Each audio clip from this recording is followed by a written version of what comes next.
Okay, we're coming back to this project after many months away. Today it's very hot, it's the end of May, and still over 30 degrees, but I don't want to leave this project unfinished, so we continue from late 1973, when I was invited by my friend Roy Hemingway to join him and some other friends in renting a cottage outside Ross-on-Wye, and that proved to be very enjoyable. I didn't really have any work when I went there, but I found a job at a petrol station, a gas station attendant, you might say, which was okay. And after a few months of that, I was hired by a nearby garage, which was a Volkswagen dealer. I started just cleaning the cars part-time, and then they offered me what they call the post of full-time junior car salesman, which I thought was very promising. I'd always been interested in cars, and I was given charge of all the cars on the sales forecourt, but it turned out that it was mostly cleaning, keeping them clean, and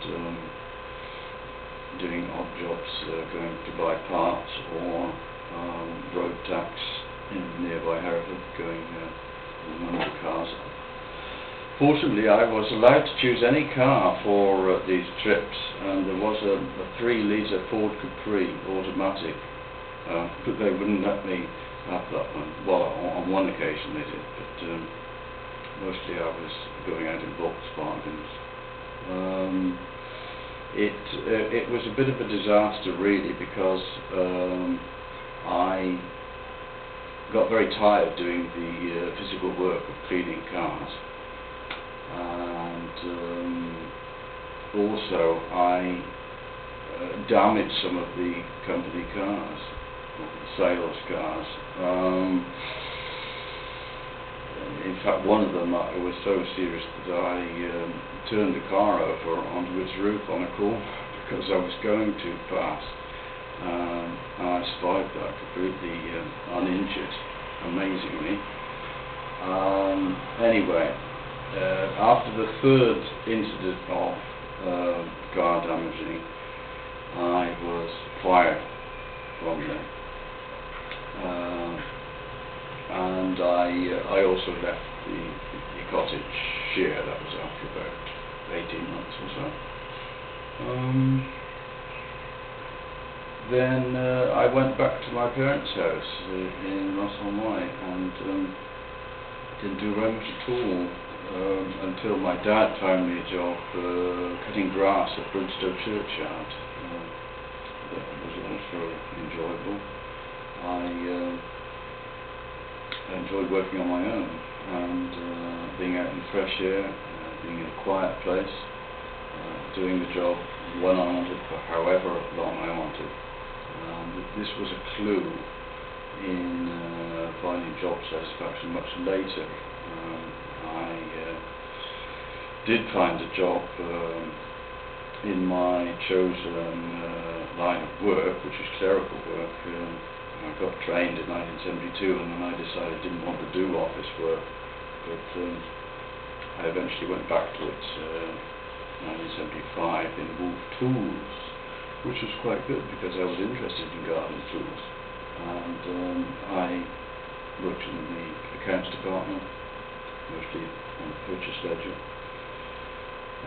and then I was transferred to the stock control, production planning. Things were all going quite well, and I decided the next stage, after a couple of years of doing that, was to move out of my parents' home. In England, it's encouraged, independence is encouraged, and you go and rent your own place. even if you're single. And that is what I did. I found a job in another town, 30 miles away, and it was a better job with better pay. But the problem was that I increasingly experienced neck and head pains and back pains, and I actually had, I worked out that what I needed to stop this neck pain was something to raise the level of all the papers on my desk, because if I was bent over like that, that is what was causing the pain in the neck. That did a certain amount of good. And I also got treated by spiritual healers who would lay their hands, and they would recommend me to an osteopath. At the first time, 1980, I experienced relief from my symptoms. Sometimes at night, after a full day's work, I could feel this kind of twisting pressure in my back. It was extraordinary. And I actually started to use painkillers as well, called Paracodol, mixture of paracetamol and codeine. And that was the beginning of a 30-year, I suppose you would call it addiction to painkillers, really, because I regularly took 2 tablets 4 times a day just to try and get rid of this constant headache which I had. Anyway, never mind about that.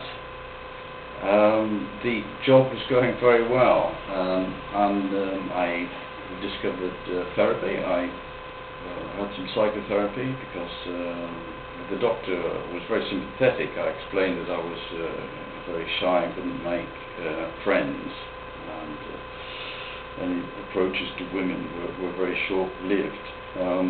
So he referred me to a Gestalt therapy group in Worcester, which was about a short motorcycle drive, shall we say, from Leominster, and I would go there for a weekend. And that did some good. Later I went on to Buddhism.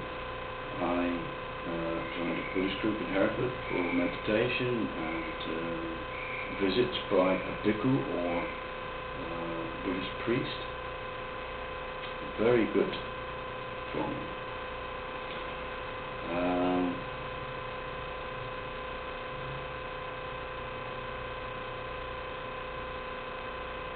I think that's enough for now.